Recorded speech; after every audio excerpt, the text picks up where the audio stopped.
Soyez hospitaliers, un sujet intéressant. Dans l'évangile de Marc, chapitre 1er, verset 29, en sortant de la synagogue, ils se rendirent avec Jacques et Jean à la maison de Simon et d'André.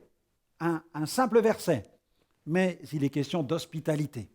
La vertu de l'hospitalité est hautement louée dans le Nouveau Testament. Elle est d'ailleurs énumérée parmi les œuvres de charité par lesquelles nous serons jugés.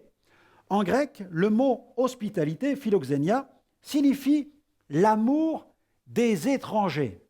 Ce terme évoque la bonté, l'amour que doivent manifester entre les êtres humains en s'accueillant les uns les autres.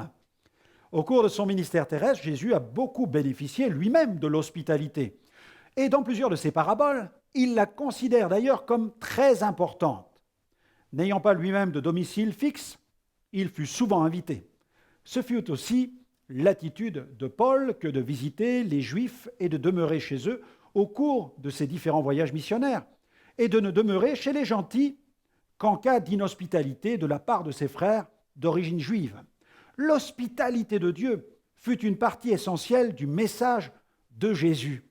L'hospitalité, c'est un outil d'évangélisation dont l'efficacité n'est plus à prouver.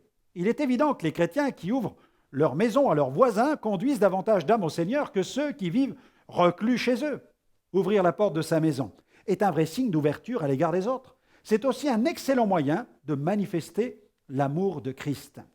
Il y a de nombreux témoignages d'hospitalité dans l'Ancien Testament. Rappelons aussi que le mauvais riche de Luc chapitre 16 violait gravement la loi de l'hospitalité.